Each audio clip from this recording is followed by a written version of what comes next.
अस्सलाम वालेकुम दोस्तों, मैं हूं खालिद मोइन और आप देख रहे हैं अदब व फ़नून नामा। आज अदब व फ़नून नामे में हम एक बेहद दिलचस्प, हैरान कुन और परेशान कुन तकरीब पर बात करने जा रहे हैं, जिसे मुनक्किद हुए कुछ अरसा हो गया। बावजूद उस पर बात नहीं हो सकी और मसरूफियात के सबब, लेकिन अब वक्त है कि उस पर बात की जाए। ये तकरीब मुनक्किद हुई आर्ट्स काउंसिल कराची में, और आप जानते हैं कि आर्ट्स काउंसिल कराची बेहद फ़ाल और एक बहुत ज़बरदस्त सकाफ़ती और अदबी इदारा है, और उसमें बेपनाह प्रोग्राम होते हैं। ख़ासतौर कोविड-19 के बाद जो सूरत हाल में नरमी पैदा हुई है, उसमें बहुत सारे प्रोग्राम होने शुरू हुए हैं। आलमी 14वीं आलमी उर्दू कॉन्फ्रेंस भी मुनक्किद होने जा रही है 9 दिसंबर से, और 12 दिसंबर तक वो जारी रहेगी। और बहुत ज़बरदस्त कॉन्फ्रेंस होने जा रही है। रिवायतें उसकी बहुत ज़बरदस्त हैं। 13 आलमी उर्दू कॉन्फ्रेंसें बहुत शानदार अंदाज में आर्ट्स काउंसिल कराची में मुनक्किद हो चुकी हैं, और इस बार भी हस्ब रिवायत हमारी कौमी ज़ुबानों का अदब भी उसमें शामिल है, जैसे पंजाबी, सिंधी, बलूची और पश्तो अदब। इस हवाले से ख़ास सेशंस हैं। बहुत सारी नई ताज़ा किताबों की तकरीब रुनुमाई है।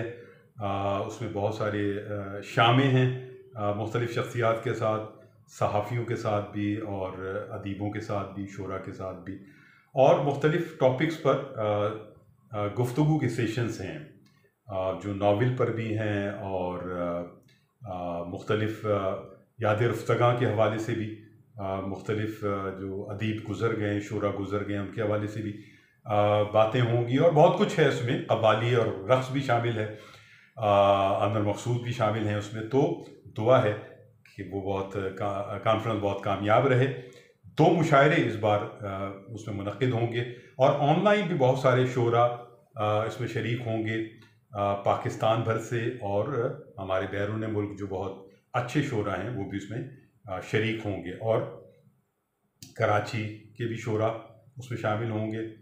तो बहुत दुआएं हैं कि बहुत अच्छी तरह तकरीब हो, इसलिए कि ये तकरीब जो है वो पूरे आपके जो एक समाज का जमूद है, और अदब का जमूद है, और सकाफ़ती जमूद है, ये कॉन्फ्रेंस उसको तोड़ती है। आसिफ फ़ारूकी साहब ने बहुत शानदार कराची फेस्टिवल के नाम से ये सारी तकरीबात की उन्होंने, और दुनिया भर से अदीब और शुरा आते थे, और बड़ा मेयार उसका होता था।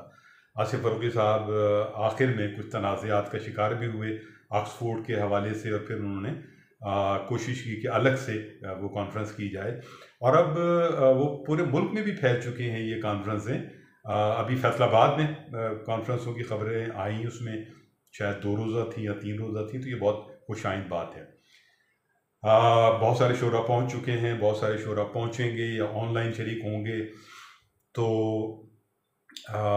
देखें उसमें क्या क्या होता है। सार अंसारी उसमें कहीं नज़र नहीं आए मुझे, बहुत सारे और अदीब और शुरा, राशिद नूर शायद कहीं नज़र नहीं आए, फाजिल जमीली मुझे कहीं नज़र नहीं आए उसमें, और बहुत सारे ऐसे सीजन लिखने वाले हैं हमारे, जिनको कहीं ना कहीं उसमें मौजूद होना चाहिए था। तो ये बातें तो खैर बाद में होंगी, जब कॉन्फ्रेंस शुरू होगी तो फिर हम देखेंगे। लेकिन इस वक्त जिस ख़ास तकरीब का मैं अहवाल बयान करने जा रहा हूँ, क्योंकि हम भी वहीं मौजूद थे, वो ग़ुलाम अली वफ़ा साहब जो हैं, उनकी 2 किताबों की तकरीब रुनुमाई थी, जो एक फ़खरिया पेशकश जिसे कह सकते हैं, वो फ़िक्शन कमेटी की जानिब से ये मुनक्किद हुई।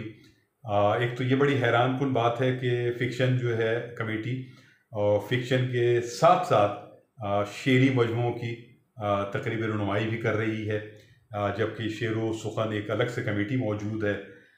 इसके अलावा और कमेटीज़ भी ये सारे काम कर रही हैं, तो कमेटियों के दायरे इख्तियार का सवाल भी उठता है, और जो मनसूबाबंदी है आर्ट्स काउंसिल को चलाने वाले जो लोग हैं, उनके जहनों में यकीनन कोई ना कोई इसकी तौजीहात भी होंगी। लेकिन अच्छी बात यह है कि बहरहाल चीज़ें हो रही हैं। उस तकरीब में क्या हुआ ऐसा? उस तकरीब में एक तो बहुत ज़बरदस्त बात, दो किताबों की बैक वक्त वो तकरीब थी। एक तो गज़ल से लब हैं तेरे, और रंग हाय वफ़ा, ग़ुलाम अली वफ़ा साहब की दोनों किताबें हैं, और सदारत अंसारी साहब ने की उसकी, और मेहमान खुसूसी डॉक्टर पीरज़ादा कासिम थे, और उनके साथ एक बहुत ख़ास मेहमान खुसूसी थी अदाकारा और मॉडल उज़्मा, वो भी वहाँ मौजूद थी। मेरा ख्याल था, बहुत से लोगों का ख्याल था कि शायद डॉक्टर पीरज़ादा कासिम इस सूरत हाल में तशरीफ़ न लाएं, लेकिन वो आए, बैठे, चेहरे पर अगरचे कई बार नागवारी भी उनकी ज़ाहिर हुई, लेकिन बहरहाल वो अपनी रिवायतों के आदमी हैं, तो इख्तिताम तक वो तकरीब में मौजूद रहे। तकरीब की निज़ामत जो है वो नगमाना शेख साहिबा ने की, जो अफसाना निगार हैं, पहले शायरी भी करती थी, और वो भी फिक्शन कमेटी की एक रुकन हैं। तो निज़ामत कैसी थी? आम लोगों का ख्याल है कि निज़ामत जो है उसमें ख़ासे मसाइल नज़र आए। एक तो नगमाना शेख की आवाज़ शायद उस रोज़ कुछ ख़राब थी, तो लिहाजा वो पूरी तरह उनकी आवाज़ जो है वो नहीं पहुंच रही थी, बहुत धीमी थी आवाज़। क्या वो कोई प्रेशर था या उनकी आवाज़ और तबीयत की ख़राबी का मामला था? लेकिन बहरहाल ऐसा हुआ कि कई बार ग़ुलाम अली वफ़ा साहब को माइक पर आना पड़ा। एक बार तो ऐसा हुआ कि एक साहब ने आके ऐलान कर दिया कि चाय आ चुकी है, और जो लोग चाय पीना चाहें, क्योंकि गर्म है, तो वो पी लें। तो यकदम एक भगदड़ मच गई तकरीब में, और बहुत से लोग जो हैं वो चाय पीने के लिए लपके। तो ग़ुलाम अली वफ़ा साहब को आना पड़ा और डांटना पड़ा और कहना पड़ा कि ये चाय का सिलसिला रोक दें और ये ऐलान क्यों किया गया, वगैरह वगैरह। एक और ख़ास बात ये थी कि इस तकरीब में आर्ट्स कौंसिल की जानिब से 2 मोअज़्ज़िज़ शख्सियात ने शुक्रिया अदा किया। जी हाँ, एक बार एक साहब आए और उन्होंने आर्ट्स कौंसिल की जानिब से सबका शुक्रिया अदा किया, मेहमानों का, मुक़र्ररीन का, साहिब सदर का, मेहमानान खुसूसी का। और उसके बाद आगे चलकर फिर एक और साहब आए और उन्होंने भी शुक्रिया अदा किया उसी तरह, और कुछ और कलमात भी अदा किए, और कुछ गुफ्तगू को लंबा भी किया। तो एक ही तकरीब में आर्ट्स कौंसिल की जानिब से 2 बार शुक्रिया अदा करना एक हैरानी की बात थी, हम सब हैरान हुए। और जो अदाकारा और मॉडल वहाँ मौजूद थी बतौर मेहमान, वो क्यों थी? उसका सबब ये है कि वो ग़ुलाम अली वफ़ा साहब ने जो गज़ल से लब हैं तेरे, वो उन्हीं पर लिखी एक एतबार से, और उन्हीं के लिए वो शायरी की गई थी। और ख़ुद ग़ुलाम अली वफ़ा जब वहाँ आए, उन्होंने जो अपना कलाम सुनाया, उसमें साड़ी और ब्लाउज़ का भी ज़िक्र था, जिस पर वो मुस्कुराती रहीं, और पूरे वक्त वो मुस्कुराती रहीं, और जो भी, और ग़ुलाम अली वफ़ा मुस्तक़िल उनको देखते रहे, और सब खुशी का आलम था उनके।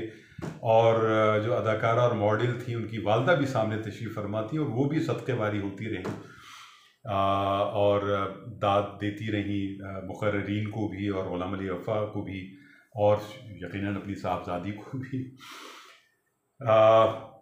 जो मुक़र्रिर वहाँ मौजूद थे, उनमें एक मुक़र्रिर हमारे बहुत सीनियर शायर अहमद नवेद जब आए हॉल के अंदर, तो अचानक उन्हें पुकार लिया गया, जिससे वो बहुत बुरा मनाया उन्होंने इस बात का, और वो उसी वक्त तकरीब से बाहर चले गए।